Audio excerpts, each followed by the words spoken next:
Hello and welcome to the UniJack project. My name is Jack Timms, and as you can see, I am somewhere different than normal because I'm at home.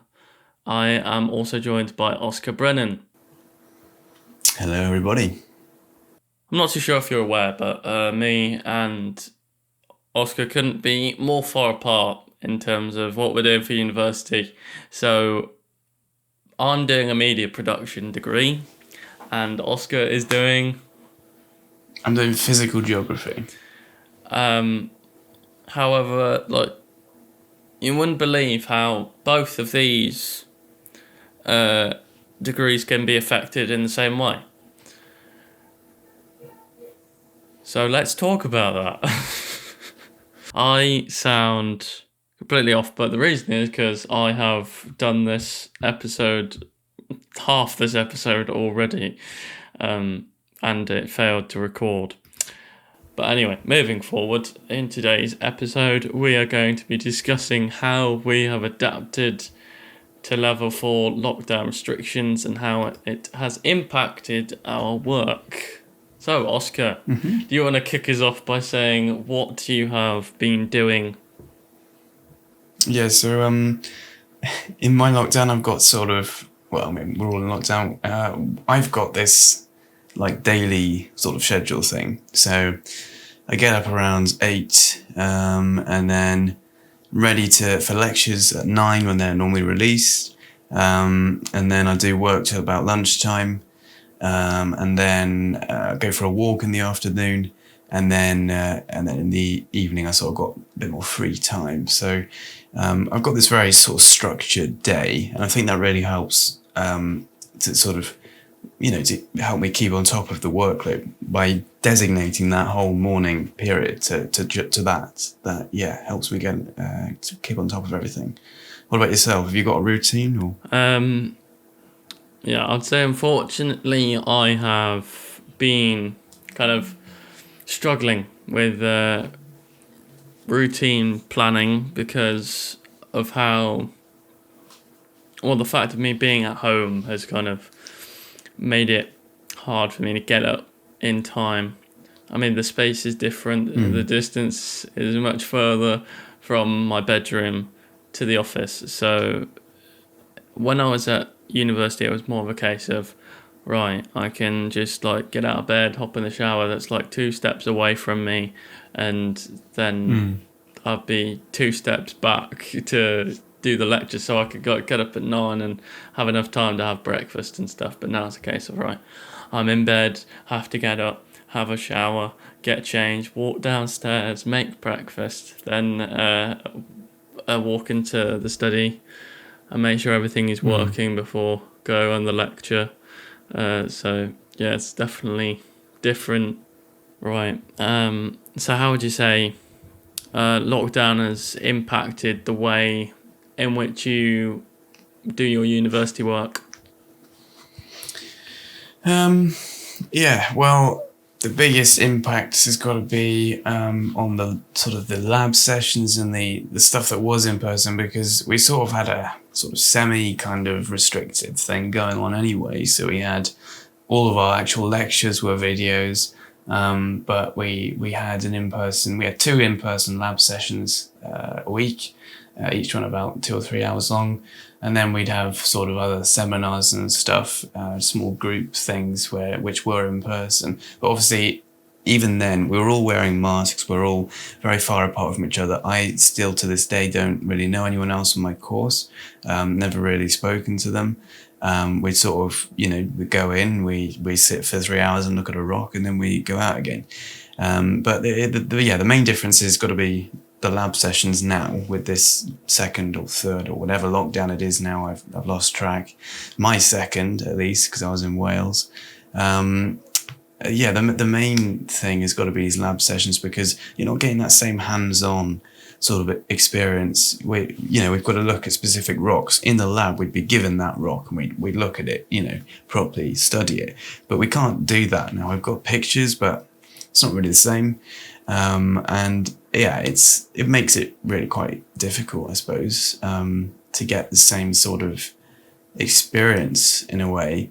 I'm trying to think if there's any, advantages to have it in this way.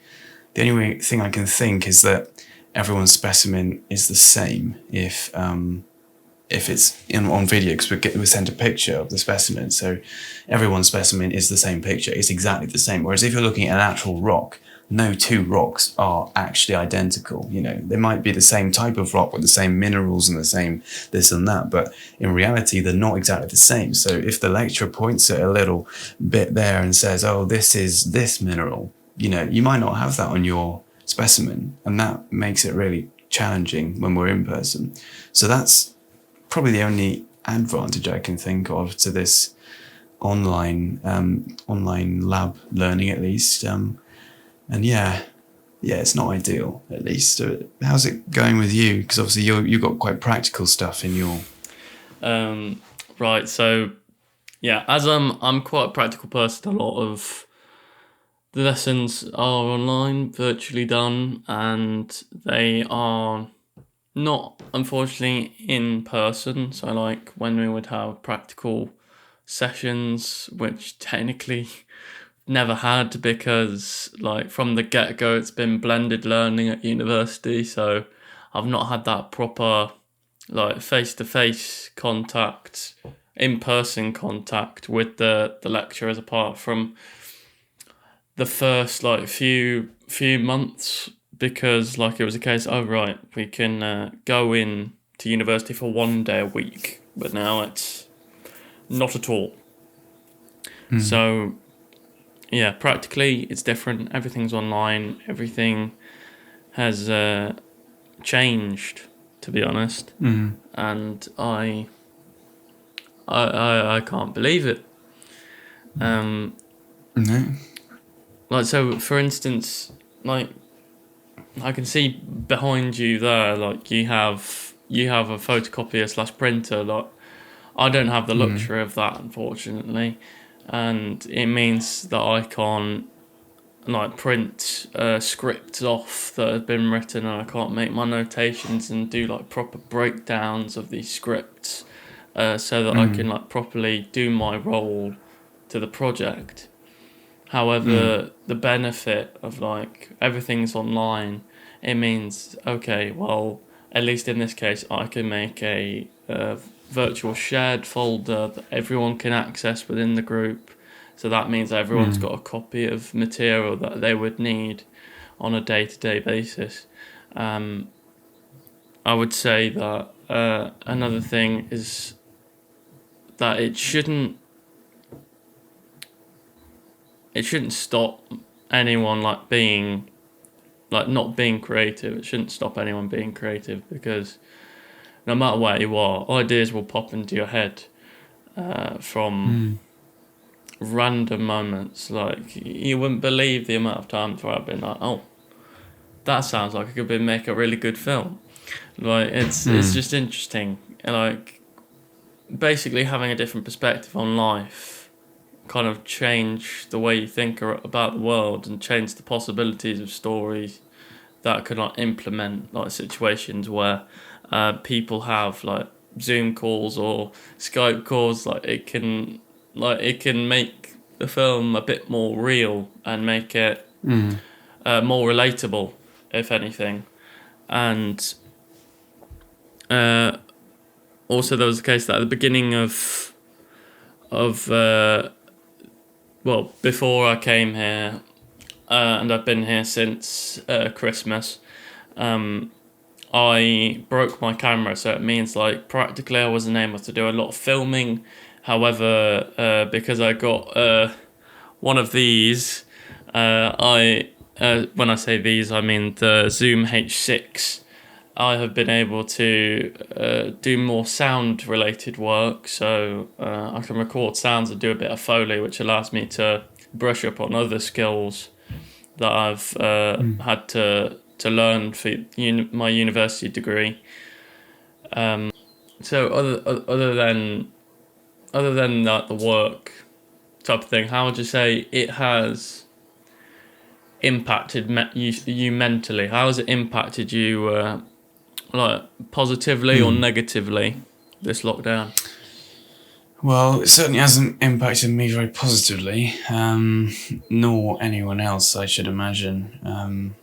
Yeah, obviously it's been very, very tough and emotionally quite difficult. It's been just this feeling of being trapped and sort of, yeah, just cut off and stuck. I think because I'm quite an outdoorsy person, I like to spend a whole lot of time outside if I can, but we're only allowed to go out for one walk a day at the moment, and that's really challenging for me. Also we're not allowed to go very far away from the house where we are. So I'm sure obviously it's much worse for people living in central London or something, but for living out here, there was one period for, in fact, a month, maybe 2 months during this lockdown where it's been completely inaccessible to get to most of the footpaths around here because it has been so flooded. And I mean, flooding, yeah, so the flooding blocks the footpaths. You can't get there. It's literally under 2 meters of water. But at the same time, as a geography student, that can be quite interesting in its own way because you get to see the geography still, go down to the geography. I made some videos with the flood water and stuff like that, talking about them. So I was still able to use that, even though I couldn't go on the footpaths. But it's just been draining. To every day you come back and your shoes are just covered in this mud, stuck on all over them. No matter where you go, whether you go in the water or not, although obviously I haven't really been in the water to say if I can avoid it. There was one day actually where it was so wet that you had to wear wellies. It was the only way, knee deep, and even then, some of the paths in areas where there aren't even any rivers, you couldn't go. I took some pictures. You couldn't go through them. It got really, really bad at some point. So thankfully it's drying up a bit now. We've got some storms coming in this week, some really not much rain, but a lot of wind, which should be interesting. And hopefully I'll be able to go out and at least, blow the cobwebs out with some big wind gusts, at least, maybe. For me, mentally, I would say that it has been quite up and down because I have, so much has changed since 21 has begun. The level 4 strand of COVID-19, people are saying there's a level 5 in Scotland, which I think is quite nuts. And there's also the fact that so much has kind of shifted negatively and yes, positively as well. I've had the sad news of having to say goodbye to my grandfather in before Christmas Day, so that wasn't necessarily a great time. However, we were able to visit him on his departure, so that was fortunate but very, very sad. And there's also some other bad news, but I won't get into that. But we are working through it. But regardless of how bad times get, I think it is vitally important when you're a creator of any kind that you shouldn't let the situation get to you, and it shouldn't eliminate your ability to create something wonderful. So, for instance, I have been writing more than I normally do. I've got this book that I jot down ideas, and in fact, this quote that there's the reason why I picked this notepad. It said, "The most difficult thing is the decision to act, and the rest is merely tenacity or determination."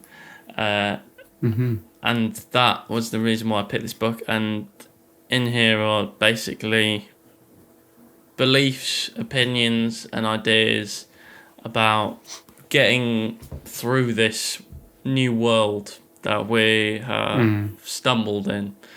And so we shouldn't let ourselves be brought into the thought of, okay, just because we're in isolation, that means that I don't have to, like, I shouldn't and I don't have to create. I mean, yes, that could be the case if you don't necessarily like to create stuff, but if you have the ability to think creatively, or whether it's drawing or filming, photography, then this shouldn't stop you from still being able to do that.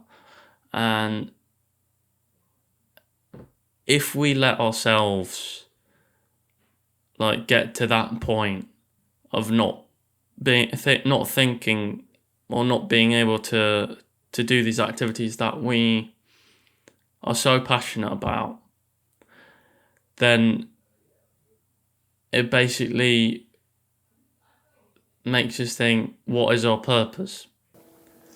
And that kind of critical thinking, in fact, gave me the thought of writing a concept for a short film called Finding Purpose,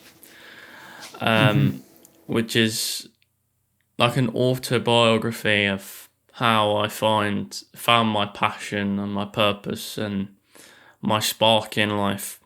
And it's kind of interesting because I thought about this for quite a long time. And it's not necessarily a massive story about my life, but just about finding the definition of who I am, really. And it was inspired by the film Soul by Disney. And even though it's meant to be like a fun kids film, it is quite deep, and the message behind it is quite moving. And so I thought, why not give it a go? Like, I'm here like pursuing a career potentially in editing or filmmaking, but I never asked the question, what is my purpose? And this kind of idea and concept kind of discovers that, like it breaks down moments in my life and helps me to discover what is my purpose. And so I'm happy that I've finally been able to write that concept down, and who knows, in the future it'll probably become a film. So right, enough about my creative decisions. Let's talk about how you have made geography a very creative process. So you have a YouTube channel which you post geography content on. How would you say you use this content for like other people's benefit, or how would you, like, why do you go about making these videos? I mean, I suppose the heart of it, the main reason I'm making them is because I find them interesting, and I think, I don't know, I'm very interested in that sort of thing, and I want to sort of bring that interest to other people that maybe aren't so interested, because at the end of the day, geography and weather is such a current issue, and it's so important to people, because, you know, if you're planning on doing a shoot or something, you're probably going to check the weather. You know, the weather is still, it's at the heart of almost everything we do. You know, it's there. All of us experience the weather. You can't avoid it, and you know, to understand it and to learn about it and to be able to appreciate what is actually happening whilst you're stood there, you know, on a mountain, or stood there with your knee deep in some floodwaters, to be able to work out, you know, and just look around you and go, oh yeah, no, this is yeah, that's what's happening. Look at that cloud there. This means that, you know, just, you know, I just think it's brilliant, and I want to bring that interest to everyone else who may not share that interest, like perhaps yourself, for example.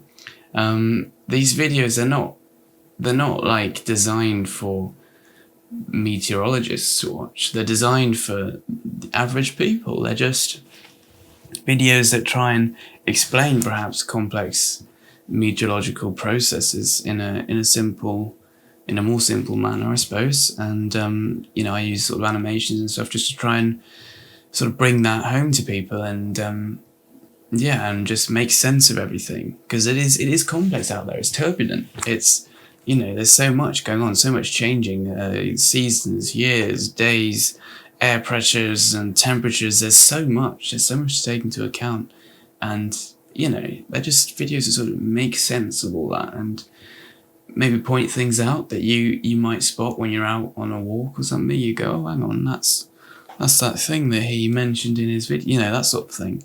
I just want to reconnect people with the outside world, especially in this modern age where everything is so shut up and inside, you know what I mean?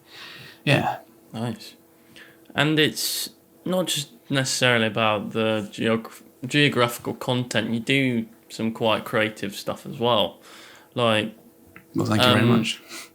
I'm not too sure if you've published it yet, but I do remember that you did like a mini series, Agent Brennan series, which was quite fun, which I rather enjoyed, to be honest. And thank you. There was this one particular video that you did, whether it was on Facebook, Instagram, or YouTube, but you made it started out like it was a film, and one word that I would summarize it with is like escape, because you start out in your bedroom, basically, isolated and contemplating life, and then all of a sudden we get transported to this world where you're able to travel, and it's basically you riding a snowmobile, which as someone who in the early stages did visual effects, I noticed that you did a transition that was quite cleverly done. So do you mind just like walking through how you did that? Yeah. First of all, the Agent Brennan is not public. It's a series I've made with my brother Nathan. He's quite small. He is Agent Brennan.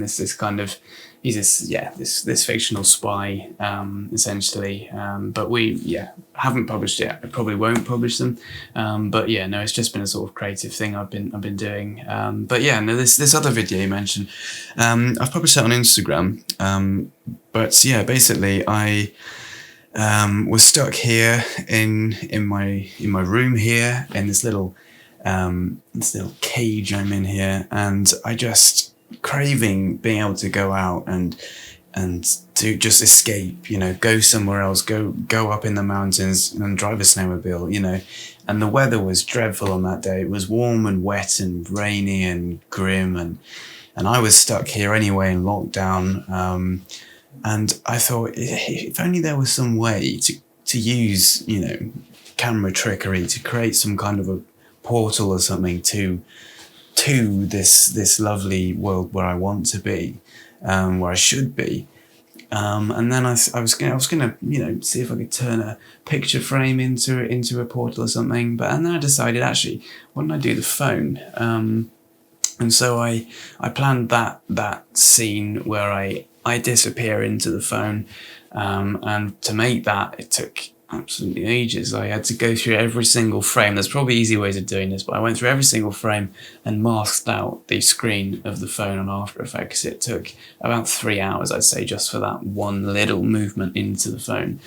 That was it was a bit of a excitement doing that. I don't know what else is there to say. I don't think there's much else to say other than the fact that clearly we've not let it let it get to us. Like we've not let it get to us Trying creatively. not to anyway. And we've been able to continue to make stuff that people can enjoy. And I think that is probably one of the lessons that any creative artist should like take into account. Being able to come through something like what we are now. And as like I said this to a friend, like as long as we get through this and don't like think, oh, we've kind of lost, then we will be able to do anything. Like if we get to the other side of this in one piece, then we will be able to do anything. We can achieve anything because we can look back on these days and these long months and say, I did that, I got through that, and if I can do that, then this is a piece of cake. So yeah, I think it's a really good thing. Being able to get through this is a very good life lesson to have had.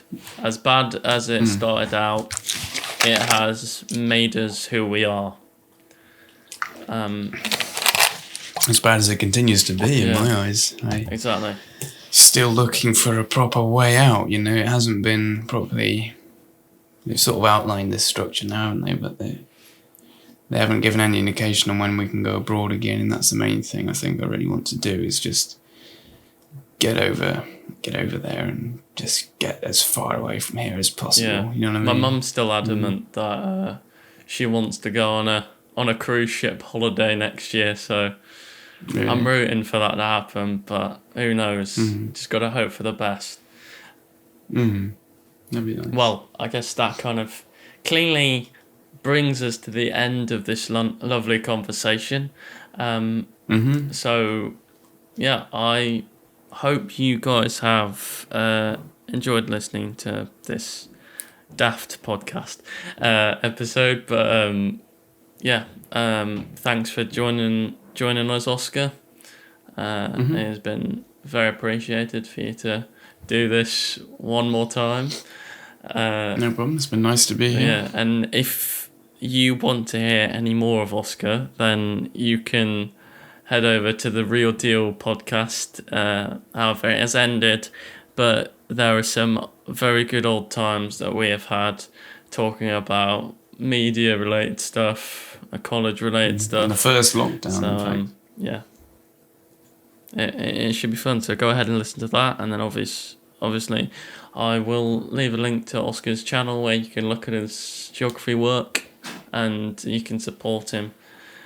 Thank you for listening and thank you for watching, and I will be saying goodbye from here. Until next time, goodbye. Goodbye.